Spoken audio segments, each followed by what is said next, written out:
Okay, hello everyone. Welcome to the N4 lesson. Today we're going to jump into not quite as much a specific grammar phrase, but more of a grammar element that is used in almost every sentence in native natural Japanese. And so I hope it helps you out. We are talking about relative clauses today. And it's almost impossible to talk about this without digging into, a little bit of grammar technology, not technology, grammar terminology. I wish we had grammar technology. And I know some people aren't crazy about, grammar. They just like to absorb the patterns and whatnot, but let's focus on that for just a little bit and then we'll get into the actual Japanese. So we need to understand what a relative clause is. And relative clauses are the way that we take all those tiny little short sentences that we have and, start combining them into larger sentences. So instead of sounding like, a 5-year-old, perhaps, we feel like, oh, our sentences are complex enough to where we might, pass as, an adult, speaker or a young adult. And relative clauses are clauses. And a clause is, and we'll see examples in just a second, a clause grammatically is something that has a subject, which in Japanese may or may not be hidden. As you know, Japanese likes to drop subjects, and a verb. That's the big thing, is it has a verb in it. It's a phrase that has a verb as part of it. And we use relative clauses to add extra description to nouns. A thing, a place, a person, and whatnot. And we do that instead of saying, in English, we might say, there is a girl.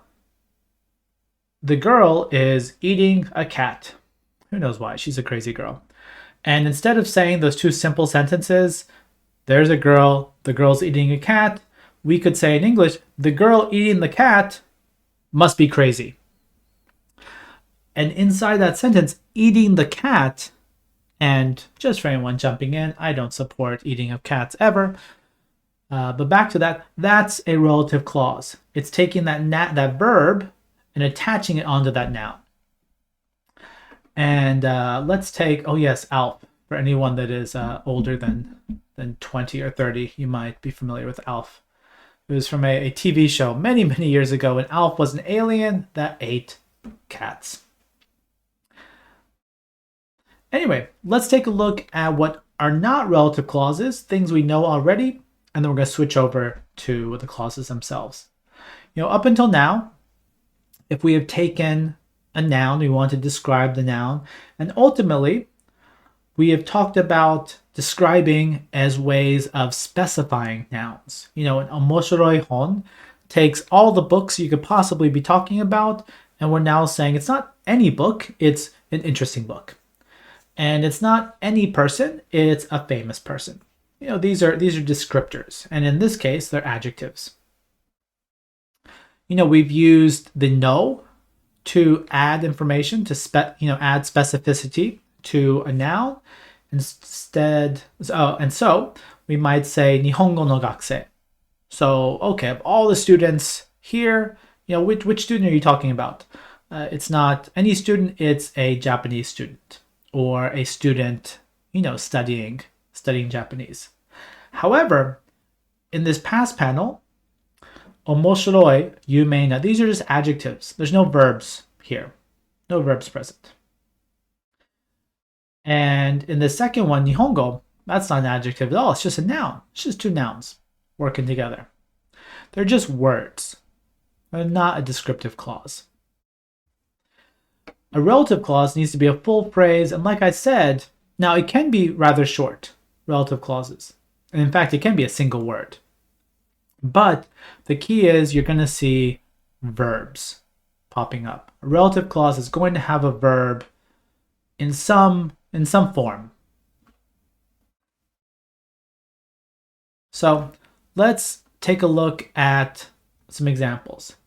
Now, there are a couple of relative clauses we already learned before, and we learned them as kind of a certain way of using the no particle.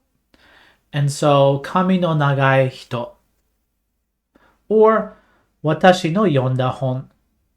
Now, this is something that we've picked up before. And instead of saying, for example, kono hito wa kami ga nagai, we can take that, oh, this person has long hair. We can take that and drop it in front of the noun. Like every other descriptor, these clauses go in front of the nouns. And then we can leave the second half of the sentence, to add more information, to talk about the person with long hair, or to talk about the book that I read. And with these patterns, in English, it typically comes after. So we wouldn't say the long-haired person. Oh, we might, but we usually don't. We say the person with long hair, or the person that has long hair, or the book that I read, the book which I read. We usually take these relative clauses and, toss them afterwards. With every relative clause in Japanese, though, they come ahead. And just as a review, again, we talked about these earlier, so we're not going to, focus on them too much, but we can use the ga as well. Kami ga nagai hito is fine. It's just that often they are used as no because there's usually a ga somewhere later in the sentence. And instead of having two gas, you can drop that out and stick a no in there. Now, we're going through this quickly because we've talked about this already. This is not the focus of today's lesson.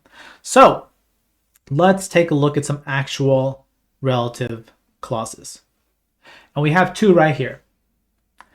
Pizza o tabeteru otoko no ko.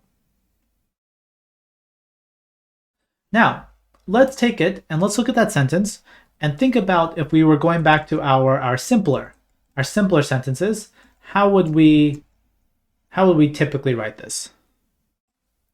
Usually we have just a simple subject, and then we describe, what's going on afterwards.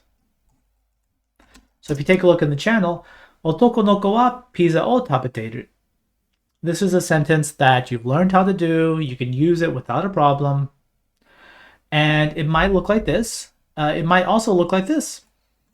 You might be using polite, teine speech, and you might say this, otoko no ko wa pizza o tabete imasu. This is what we've done up until now. But what if your goal is not to say the boy is eating pizza, but you want to say, for example, the boy eating pizza is my brother?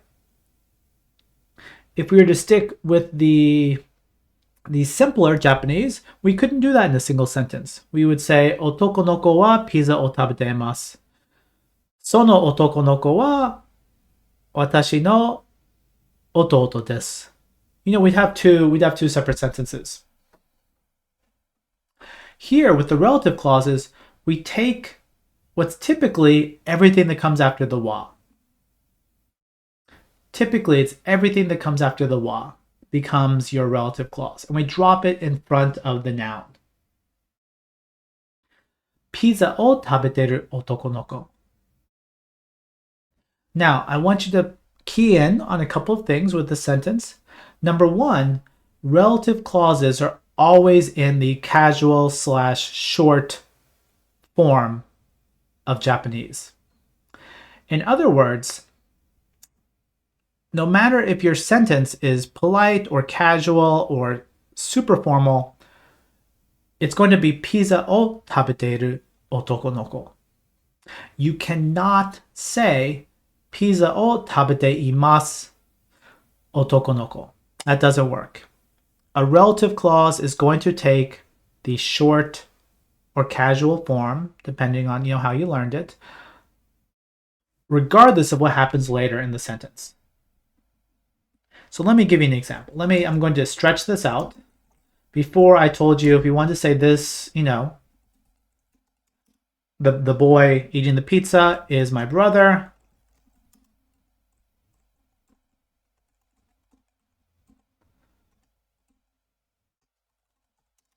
We might say this. ピザを食べてる男の子は私の弟です。And note that in Japanese, we've talked about this before, but the politeness, aside from word choice, the politeness of the sentence is always defined at the end. It's how are you conjugating that verb that comes at the end. And so in this sense, the sentence I just put up, that's a polite sentence. It ends in des. Even though the relative clause is in the casual form, because the relative clause is always in the casual form. If I want to make this sentence, casual, I would just, drop that des and stick a da at the end. Again, the relative clauses don't change at all.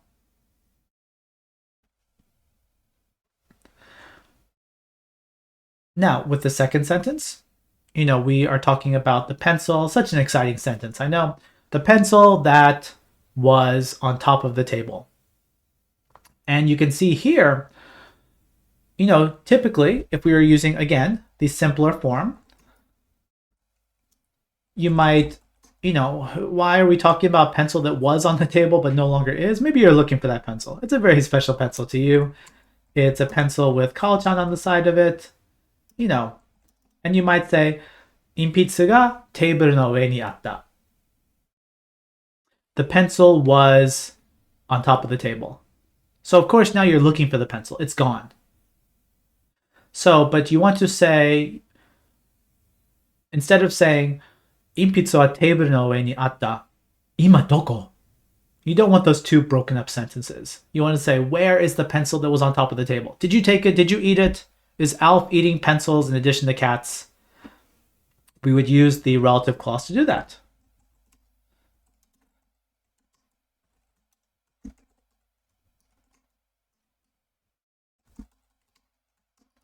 That is, if I can type this out. And since it's an important pencil, I'm very emphatically asking, テーブルの上にあった鉛筆はどこ? Where is that pencil that was on top of the table? So all of a sudden, just with this little, it's almost a trick. By taking what comes after the wa or the ga, turning it into the casual form, and then dropping it in front of the noun, you have a much, much higher level sentence. This style is used, as I said, all the time in natural Japanese. You see relative clauses everywhere. And so if you want to I had a user message me just earlier today saying they're trying to get out of the Tarzan stage of speaking. Pencil. I want that pencil. The pencil is red. I want the red pencil.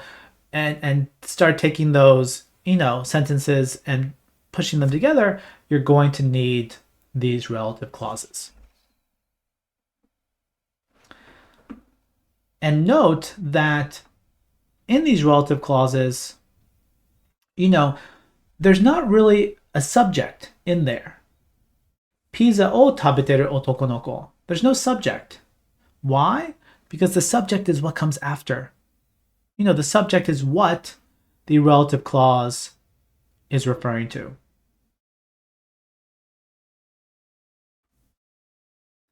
And again, in Japanese, compared to English, the relative clauses come earlier. Everything that describes a noun always comes first. It comes before the noun. Relative clauses, adjectives, descriptors, all that stuff. And then the thing that you're talking about, or the noun, is coming afterwards.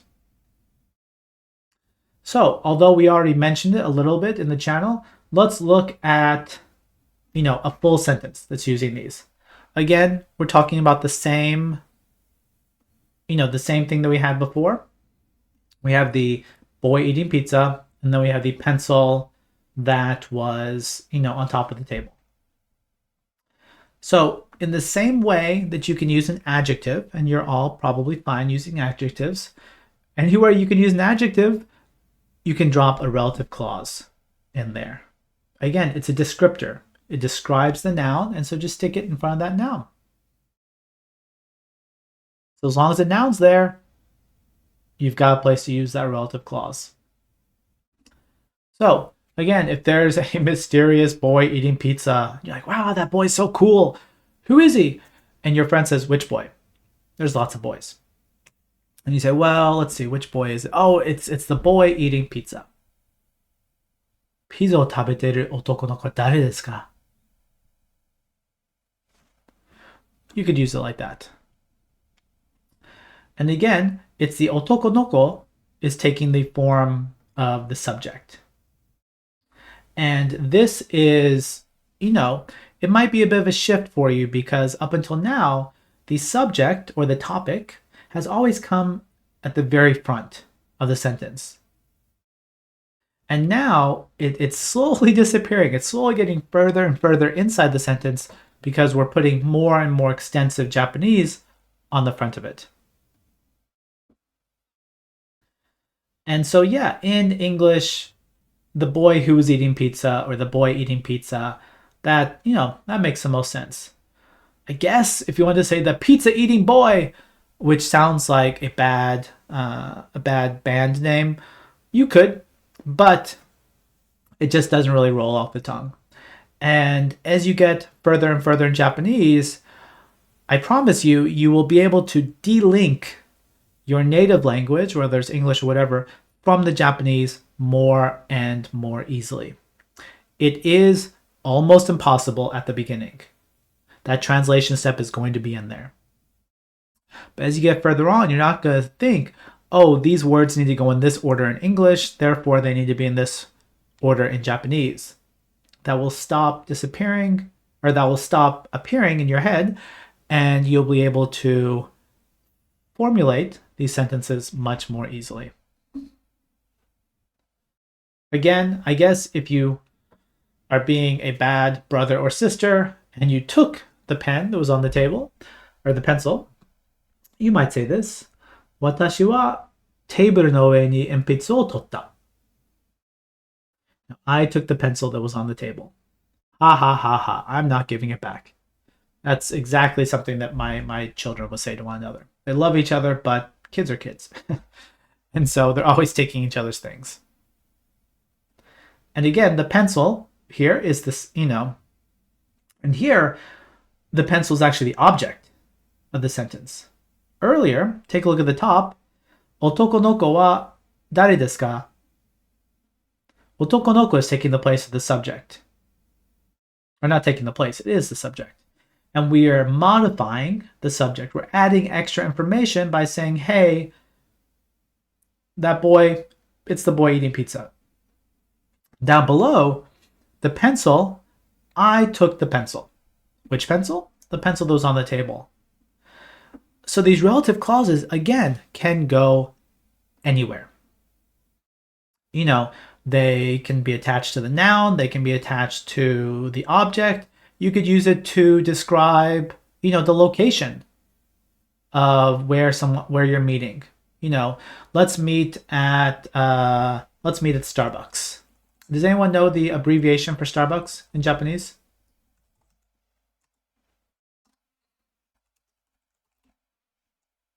Anyone? Yes, it is Staba.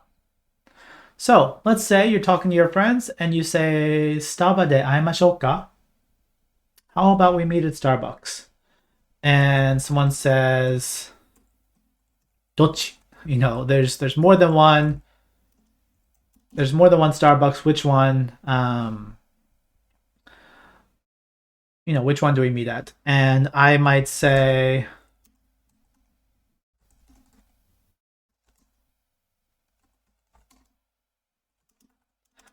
something like this. Koen no chikaku ni aru Starbucks ga ii. So which Starbucks? Oh, the one that's near the park. Koen no chikaku ni aru Starbucks ga ii. And so you can see how easily you can use this and how effective it can be. You can go anywhere you want. And again, I mentioned this before, but let me mention it once more. We don't use, even if we are using polite structures at the end of our sentence, we are always keeping it in the short / casual form of the verbs. We will never use imasu. In the relative clause, we'll use iru. Instead of arimashita, we'll use atta. Whether it's past tense, even if it's in the negative form, you might say something like this.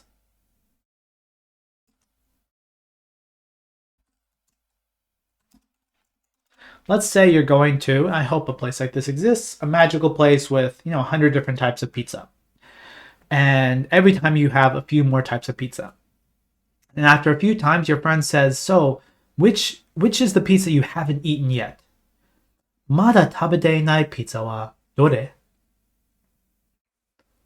So if we kept it at its simple form, pizza wa dore? Which pizza? But, that doesn't make sense. So which pizza are we talking about? The pizza that you haven't eaten yet. Mada tabete inai pizza wa dore?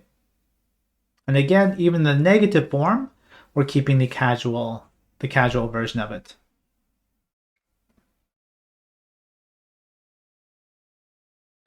Now, we're actually very early at the end of the content of our lesson. And so we're going to do a bunch of practice today.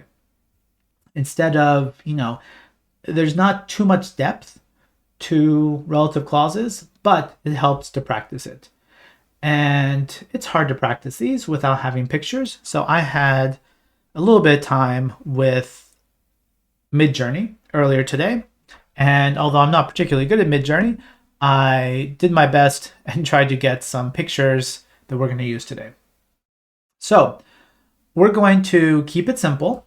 This is what I'd like you to do. I'm going to put a picture into the channel and take a look at it. And there's a bunch of people or animals or things doing stuff.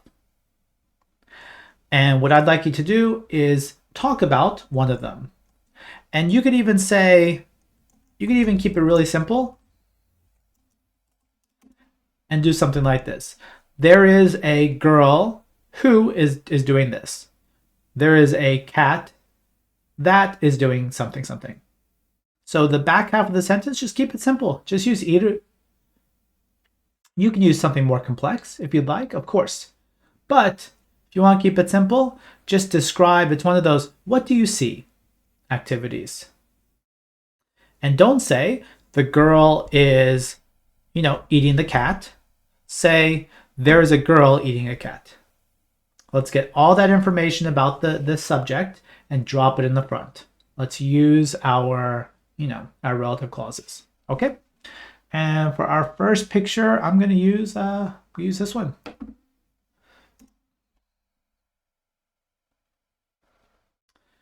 Okay, so we have a playground. We have a bunch of kids doing different things. So we have some otokonokos, we have some onnanokos, we have kodomo, depending on the word you want to use. So please, take one of the characters in there and describe what they're doing. And just say, there is a boy doing this. There is a girl doing that. And I'll give you a couple of minutes to try writing out those sentences. If you want a bonus, a challenge, if this is not new to you, so you're kind of just refining your relative clause skills, describe one of them using a relative clause and then give more description afterwards. So you could say something like,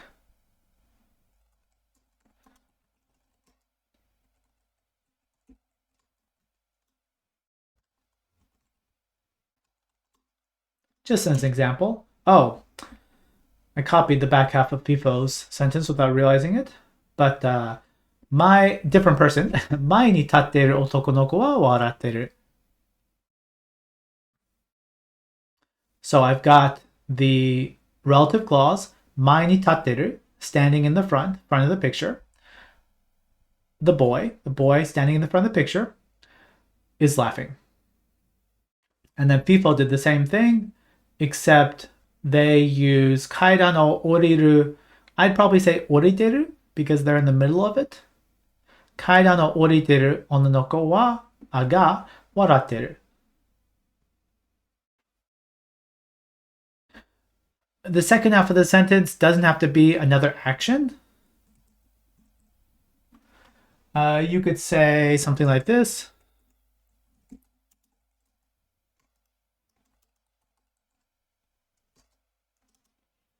Using the same sentence I had before. 前に立ってる男の子の髪が茶色い. The boy standing in the front,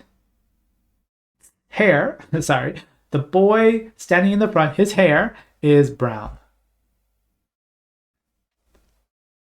So this is not something that you necessarily can belt out quickly, but I want you to give it a try. There's about 15 of us in today's lesson, so I would love to see, I'm going to say at least 8 sentences, at least half of you try something. I won't call out anyone that doesn't. And, you know, if you have questions like how do you say this action? How do you say going down the stairs? Or how do you say this? You know, ask us. We're happy to help you. And that way you're learning vocab along with the grammar as well. And for those of you that are writing sentences, let me ask you one more thing after you type it out. So if you've typed it out and you're done, go back to your sentence and just below it, in spoilers, so that's using the double bars, in spoilers, please put the English as well, just, you know, as a helper. But keep it in spoilers, that way they don't see that first and then kind of back read the Japanese.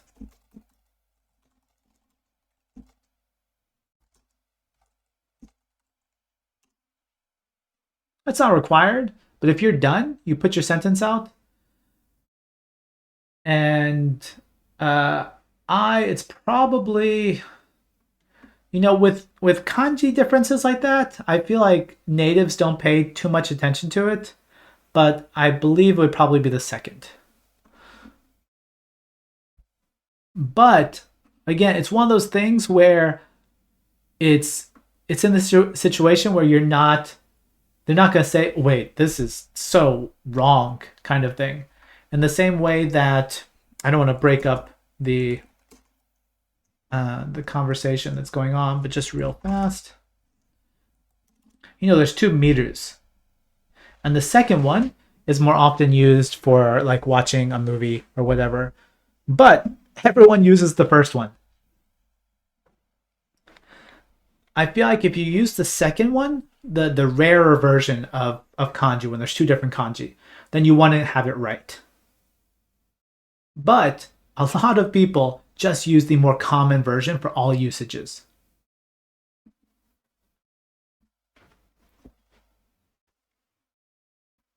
All right, so I'm going to jump back and take a look and see what people are talking about. So there's a boy, there's a child, or there's kids rather, holding bags. There's a boy jumping. The boy jumping is holding a bag. The kids in the courtyard, the school courtyard, are having fun. こっちに向いてる, the boy facing us, you know, has a black bag. You guys are doing great. I hope we can get as many sentences out of the next few pictures. I got 4 pictures. It took longer than I thought to make these pictures. And you can tell Midjourney to do something, and then my Midjourney skills just aren't high enough. But I did not get as much variation in the actions as I thought. But, you know, it's better than nothing. Okay, let's jump to picture 2. Get out the picture 2. Let's do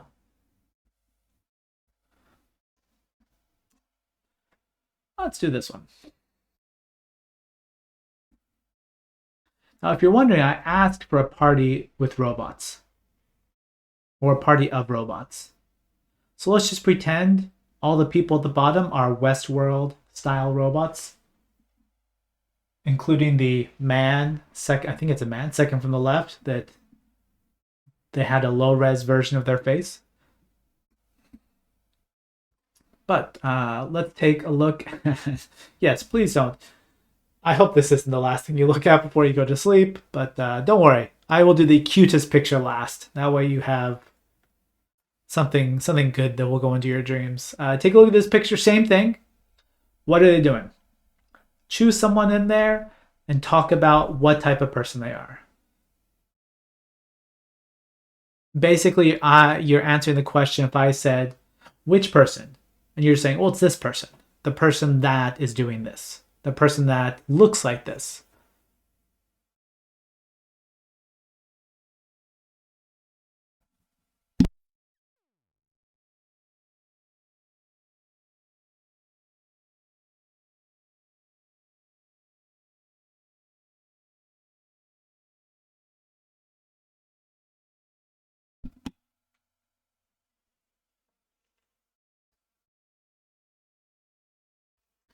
FIFO cheated by talking about everyone at the same time. No, they didn't. That's fine. They're talking about the Hitotachi.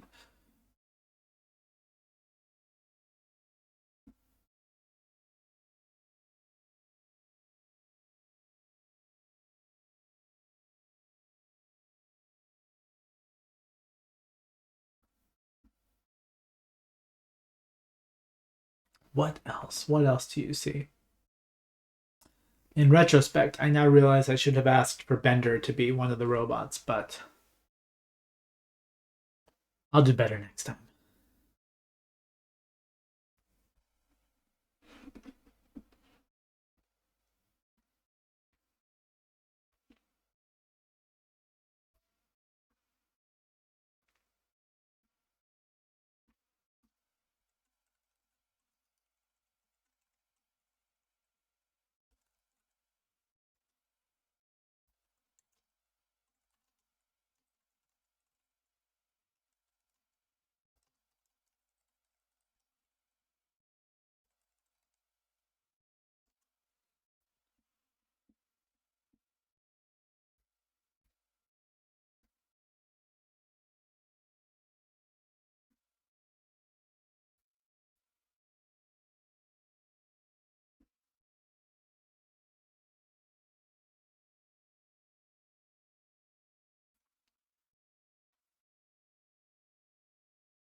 Therefore, you should be nice to the Oji-san.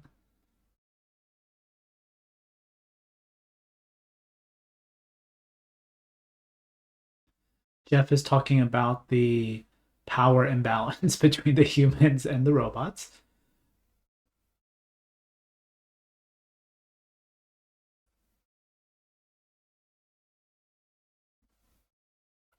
What else do we have in there? No one's mentioned the two women or fembots. They are indeed robots.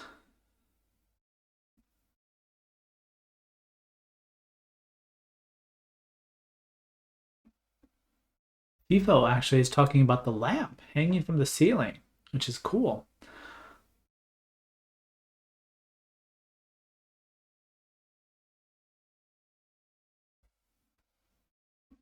Although it would probably be sagateru or burasagateru. Burasagaru is kind of like hanging. It's kind of have like a left, not necessarily a left and right motion, but almost as if you pushed it, it would kind of swing left and right. Burasagaru.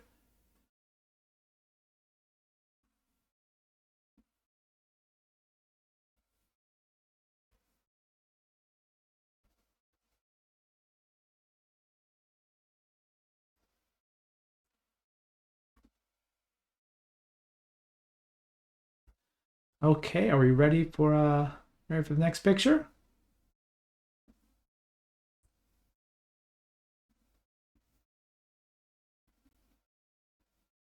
All right, this one because I wanted to do it, I just made one more.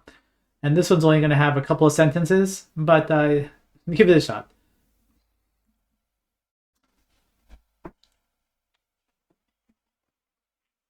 Here we go. This is what we've been waiting for, right?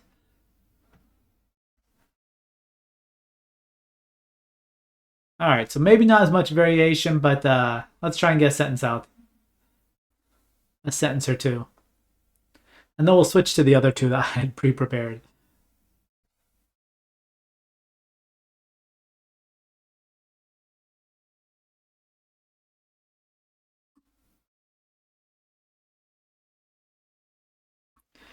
In fact, I'm going to join in on this one. Let's see what I can type. Rainbow is Niji. Where's the kanji? There it is.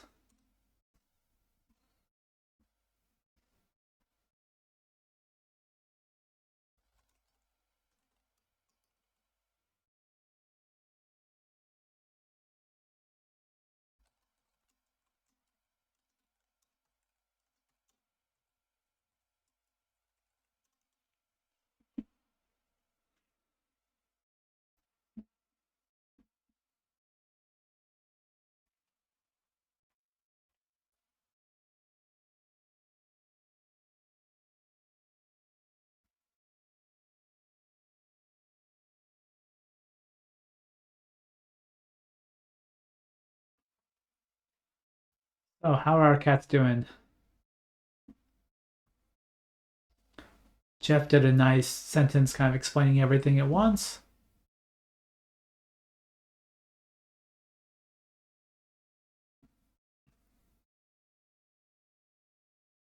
Pifo, your kanji on tonderu is wrong.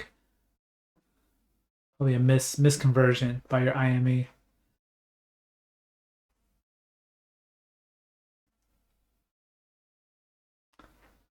Okay, I'm going to give you 15 more seconds and we're going to do the next picture. Okay. I lied. Not 15 seconds. It's coming out now.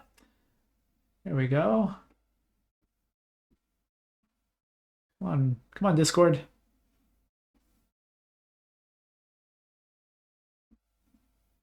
There we go.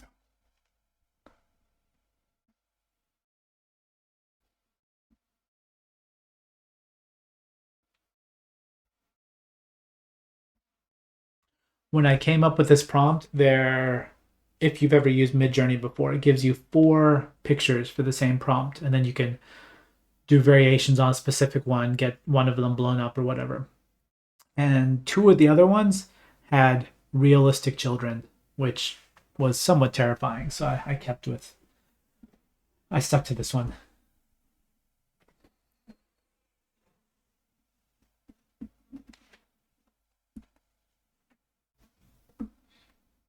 So what do you see? What do you see?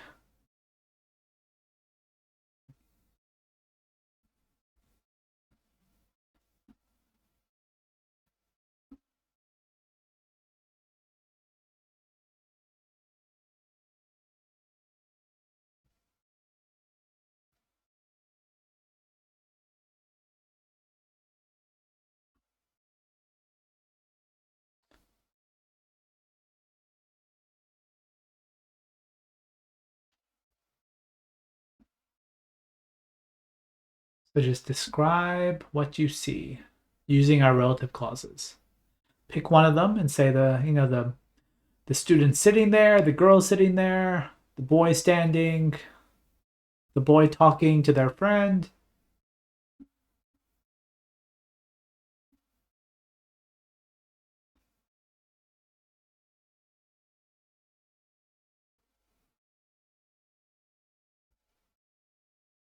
What do you see?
And if you'd like a challenge, feel free to describe any of the people by using the strangeness of the picture, because Midjourney just gave up.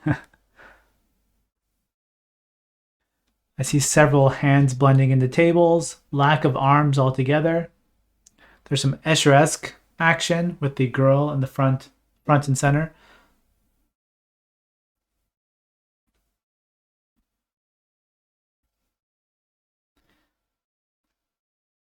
But about 15 more seconds, and we're going to jump to the last one. Again, if you have questions, feel free to dump them out at any time. We will be ending today. It's just a bit early because it was a slightly simpler topic.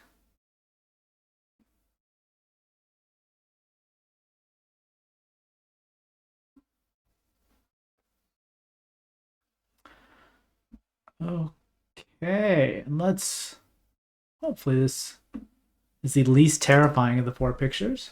Leave you with some happy thoughts if you're close to going to sleep. Although the size differential with some of these animals might that might stick around with you.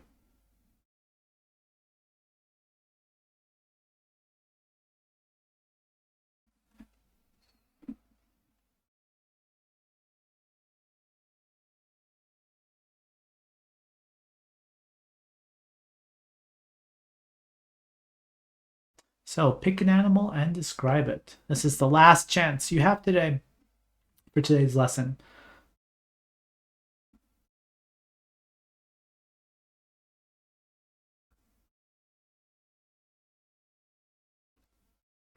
So tell us what you see. And if you can't tell exactly what that animal is, don't worry. we're not going to judge. There's what appears to be a tiny lion gerbil or guinea pig in the front at the bottom. So you pick whichever animal you know the name for and go with that.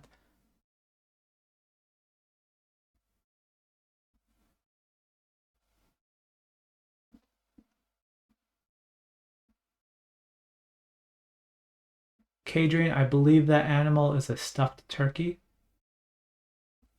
that has gained sentience.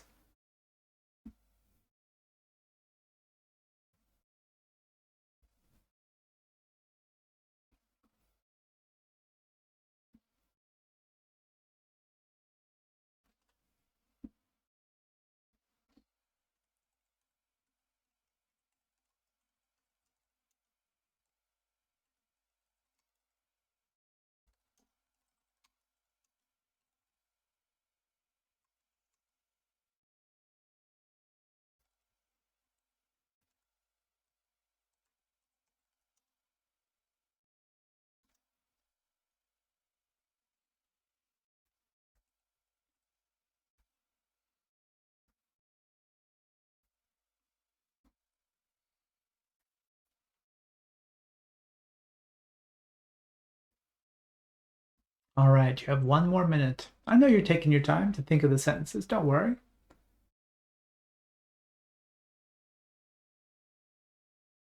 And don't look too deeply into the picture. I'm not a psychologist, but I wouldn't recommend it.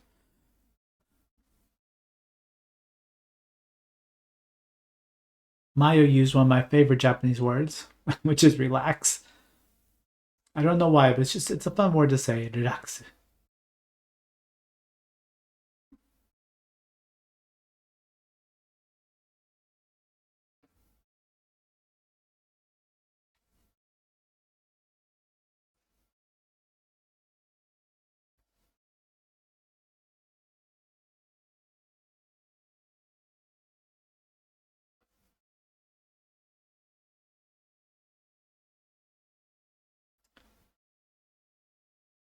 And just in case you are not here live, but you're watching the video of this with our little Kalchan VTuber in the corner, my mouth does not open and close nearly as much as that Kalchan's mouth is. It's just, if you believe that, then my mouth has been permanently open since the start of the chat.